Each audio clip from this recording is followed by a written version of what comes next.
Përshëndetje dhe faleminderit për pranimin tuaj sot në këtë konferencë.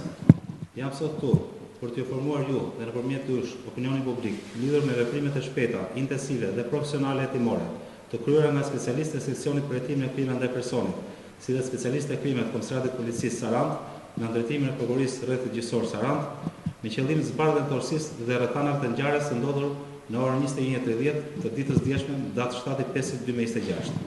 Ngjarja ka ndodhur për kryqëzimin e fshatit 6, në ambientet e lokalit në porosi të shtetasit RI, ku mbeti me i vrarë Maramciari, shtetasi RI, 66 vjeç, si dhe u plagos shtetasi KV. Si rezultati i veprimeve hetimore, u bë mundur identifikimi i autorit të dyshuar të vrasjes, si dhe zbardhja e dinamikës së ngjarjes. Gjithashtu, vetëm pak momente më parë, është bërë mundur shoqërimi i shtetasit plagosur KV, i cili aktualisht po merr ndihmën mjekësore dhe ndodhet jashtë rrezikut për jetën. Në vijim, ky shtetas do t'i nënshtrohet procedurave penale.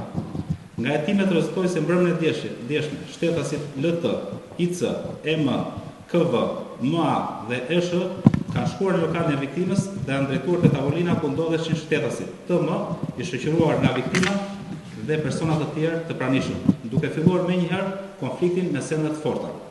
Gjatë konfliktit të dulshëm, rezulton se viktima RI ka marrë një armë zjarri automatik dhe ka qelluar në drejtim të shtetasive të përfshirë në konflikt. Në vijim të ngjarjes, dyshohet se shtetasi LT ka qelluar me armë zjarri pistolet në drejtim të shtetasit RI, i cili përpasoj ka humbur jetën në vendngjarje. Gjithashtu, gjatë shkëmbimit të zjarrit ka mbetur i plagosur në këmbë dhe shtetasi KV. Pas ngjarjes, të gjithë shtetasit përfshirë në konflikt janë larguar nga vendi i ngjarjes. Ndërkohë, dyshohet se vllai i viktimës, shtetasi HI, ka larguar nga vendngjarja dhe fshehur armën e zjarrit automatik së bashku me një kërë me ishte fishek, të cilët në pas u gjetën nga strukturat e policisë dhe u sekuestruar në cilësinë e provës materiale. Gjithashtu, u sekuestruan prova të tjera materiale, konkretisht një automjet tip Audi Q8 dhe fishek dhe gëzhoja të kalibreve të ndryshme dhe sende të tjera që do të shërbejnë vijimit të hetimeve. Gjatë kontrollet të mëtejshme, në fshatin Ilic, u gjeti braktisur motomjeti, me cilin dyshohet se është larguar nga vendngjarja autori dyshuar, shtetasi LT, po ashtu në lagjeni Sarandë, u gjet dhe u bllokua një automjet tip Audi, i cili dyshohet se është përdorur nga autorët dhe personat e përfshirë në këtë ngjarje. Në përfundim të veprimeve të para hetimore, u shpallën kërkim shtetasit.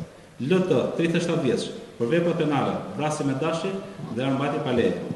IC, 40 vjeç, EM, 19 vjeç, KV, 31 vjeç, MA, 22 vjeç, ESH, 21 vjeç, për vepra penale, kanose dhe shkatrim i pronës.